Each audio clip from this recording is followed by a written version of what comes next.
Merseyside derby, 12:30 kickoff. Manchester United versus Chelsea, 5:30 kickoff. Arsenal versus Man City on Sunday at the Emirates, 4:30 kickoff. There's some big games coming up this weekend in the Premier League. Make sure you like, comment, subscribe, turn on post notifications as I go through my predictions and preview for this weekend's games. Without any further ado, what am I waiting for? Let's get into this one. So the first game I'm going to be previewing and predicting is the Merseyside derby as we play Everton at Anfield at 12:30. So if I go through the last 5 games that we played them at Anfield, it's been very good. We picked up wins most of the time, but away from home, that's when it's been a real issue for us. But luckily for us, this weekend is at Anfield. So if I go through our last, yes, obviously since the 2021 defeat at the hands of Everton at Anfield, we picked up wins. So hopefully we can do that again this weekend, but it's not going to be easy because obviously we still have a perfect start to the Premier League season with 4 wins out of 4, but performances is a lot to be desired. We can definitely improve on the performances. Hopefully Alexander Isak makes his debut as the attack on midweek against Atletico Madrid. That was our best attacking performance of the season. They had fluidity in the attack, was creating chances for fun, and it looked like players was really starting to gain chemistry between each other in the attack. You get what I'm trying to say? So hopefully we see that again this weekend, but it's not going to be easy because Everton, they've had a good start to the season. Obviously, the likes of Grealish is coming back to his Aston Villa form, putting in great performances. Just recently been crowned Premier League Player of the Month for August. In Dai, obviously, he will always make an impact because he's a very good player. Idrissa Gay doing his thing in the midfield. Tarkowski and Michael Keane holding down the defence. And Jordan Pickford being Jordan Pickford. And David Moyes, I think this is his 544th game in charge of Everton. Obviously, he has 2 spells at Everton now. And yeah, I mean, yes, Everton looking at real dark horses for Europe, for challenging for Europe this season.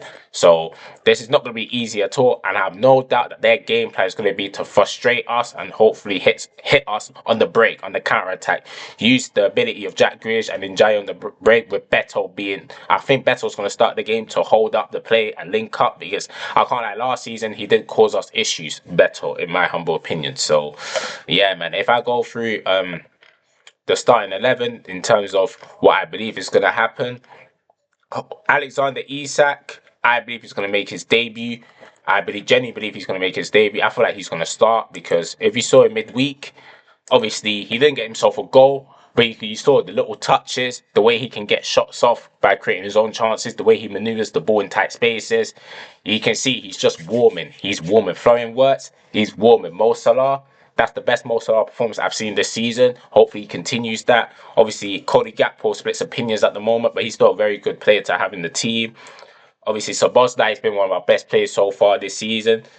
Right back, central midfield, he's doing his thing, showing a lot of versatility to his game, showing a lot of quality now compared to the previous seasons. Obviously, Gravenberch is just being Gravenberch. I told you, one of the best midfielders in the world. Gravenberch on the ball, different gravy. Virgil van Dijk, captain, leader, legend, unbreakable. Ibrahima Konate coming back to his form. Obviously, you got the likes of Frimpong. Who knows? Frimpong could start the game because I believe with Frimpong on the pitch, he definitely helps out Salah and he gets the best out of Mo Salah that we've seen so far this season because of his overlapping and also the ability to use his pace when it matters. And yeah, man, Robertson's just Robbo, man. Experience, one of the best left backs to ever play in the Premier League. Vice captain, showed his experience over the last 2 games. Apologies. He's definitely showed his experience over the last 2 games. Got himself a goal in midweek. Bit fortunate for that one, but he got himself a goal. A goal is a goal.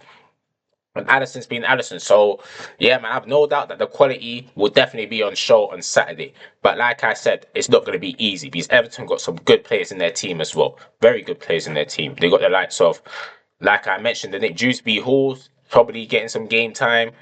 Was it Miel Kolenko? He actually had some good games against Mo Salah over the years, you know. Mo Salah has not found it easy against him at all. So, yeah, man, it's definitely not going to... It's shaping up to be a very good game, in my opinion. Obviously, you've seen the record.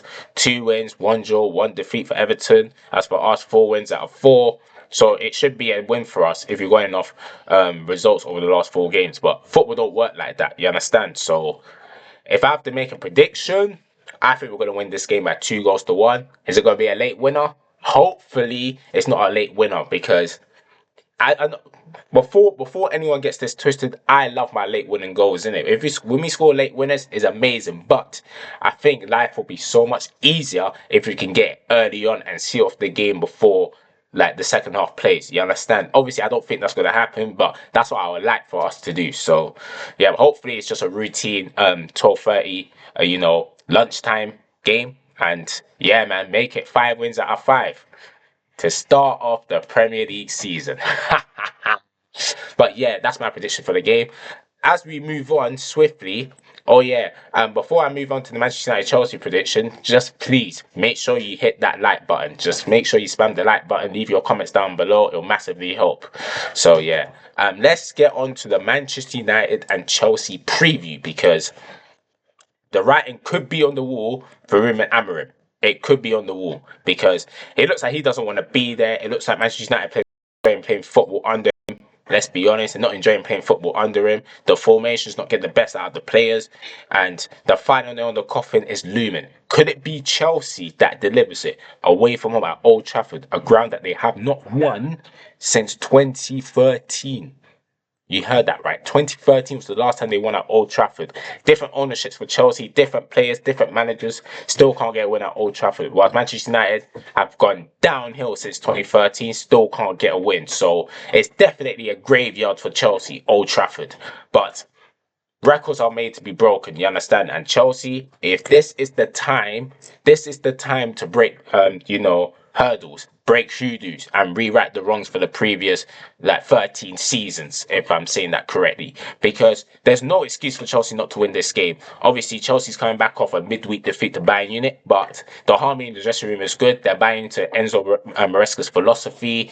Players are improving under him, and what a moment it will be for them to pick up a win at Old Trafford. Yes, I know Manchester United are food this season, but at the end of the day, Manchester United are still Manchester United, one of the biggest clubs in the world. So winning at Old Trafford would definitely be a statement. And for these group of Chelsea players, they have never won at Old Trafford, so it will definitely be a mentality boost for them.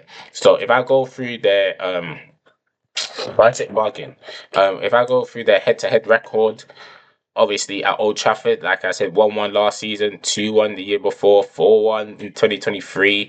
Now, most of the time it's been draws. So Chelsea, they really need to win at Old Trafford. And if I look at the table now, Chelsea 2 wins, 2 draws. They haven't lost so far this season. As for Manchester United, boy, oh boy, oh boy, -3 goal difference, 2 defeats, 1 win, that came in the 94th minute, if I'm not mistaken, and 1 draw against Fulham. So really and truly, looking at this, it should be a Chelsea win. But Chelsea, they always play the occasion, not the game at Old Trafford. So who knows what's going to happen in this game. But all I know is that the likes of Caicedo is definitely going to be balling. Cole Palmer, if he gets the time and space in that midfield, which Manchester United love to leave for other players, he could have an absolute field day. There's a chance for Chelsea to absolutely destroy Manchester United. It's whether Maresca is going to have the balls to allow Chelsea to go gun-ho against them. And for my prediction, I'm going for a 3-1 Chelsea win. So I believe Maresca will have the mentality and the desire to go for the kill against Manchester United. So yeah, unfortunately, Amorim is going to get sacked after this game, in my humble opinion. I hope he doesn't, but I can see the writing being on the wall. And the big game of the weekend, in my humble opinion, Arsenal versus Manchester City at the Emirates. Last season, it was a beatdown. It was an annihilation. Manchester City got embarrassed. They got embarrassed very badly. 5-1. Erling Haaland's Day humble gimmick came out to bite him. Lewis Skelly scored a wonderful goal, done the Haaland celebration. And yeah, man, Arsenal there was fire. There was fire in that Arsenal team to deliver a devastating statement to Manchester City, and they done so. Now, this season, Arsenal, they don't concede open play goals. They won 3 out of their first 4 games. They haven't conceded an open play goal. Granted, they lost the game to us. So Bosley, what a free kick! But the squad depth that Arsenal has is definitely paying. It's definitely repaying Mikel Arteta because they're coming on and making an impact. You understand? With Saka out, Madueke is coming in, and he's actually performing very well. Eze's on the left hand side doing this thing, even though I personally believe he's best in the middle. So yeah, man, who knows what's going to happen on Sunday? As for Manchester City, that Manchester United derby, the Manchester derby was a massive win for them, and they needed a performance to show that we'll still have ambitions of trying to win the Premier League title. And Erling Haaland is doing Erling Haaland things. He's cooking at the moment. You understand? And their midweek win against Napoli, breaking down low blocks. It definitely boosted confidence. It definitely boosted morale around the dressing room, and the fans are still buying into Pep Guardiola, and rightly so, because Pep Guardiola's done so much for that club. So who knows what's going to happen in that game, like I said. But one thing I do know, I think it's going to be a tactical battle. You understand? It's going to be a tactical battle. And yeah, man, the last 5 games at the Emirates, obviously Arsenal haven't lost to Manchester City in like 6 meetings. But obviously, their last defeat at the Emirates came in 2023 when Jack Grealish scored that decisive goal. So, in terms of my predictions for the game, Foden's looking warm. So, Manchester City, this is a moment for Manchester City to go and show their title credentials with a win at Arsenal at the Emirates. But do I think it's going to happen? I think they got a chance, but I don't see it happening. I think it's going to be a 2-1 Arsenal win. I think Arsenal's going to keep up their good record against Manchester City, and I feel like their defence is definitely going to pay jubilance against Manchester City. As well as the corner set pieces, I don't think they're going to score a goal from set piece, but they don't need. I don't think they'll need to, because I think Gyökeres is going to score. And I feel like Eze is going to get his first Arsenal goal. So, yeah, man. As for Manchester City, I believe Haaland's going to score. Yes, Erling Haaland's doing Erling Haaland things. He's a killer. You understand? He's an absolute killer. So, yeah, man. Big up. Shout out Erling Haaland every time. But I think Arsenal will just about get the win. And tactically as well, I feel like the midfield battle will be key. He's Reinders. He's very good at making late runs into the box, innit? So Declan Rice and Jim Mendy needs to watch that. But tactically, I feel like Arteta's going to get his tactics spot on against Pep Guardiola. So I'm going for a 2-1 Arsenal win. And just to round off the rest of the fixtures, I'm just going to steamroll them. No disrespect, but I just feel like, just the video I'm just going to go through the games. So let me go from the top of my head. Brighton versus Tottenham Hotspur. This will be a very interesting battle between Fabian and Thomas Frank. I think it's going to be a 1-1 draw. Burnley versus Nottingham Forest. I feel like Nottingham Forest and Postecoglou's time at Nottingham Forest so far is giving shades of Tottenham last season. That's all I'm going to say. I'm going for a Burnley win. West Ham versus Crystal Palace. Graham Potter's another manager. The writing's going to be on the wall for him very soon. Crystal Palace win.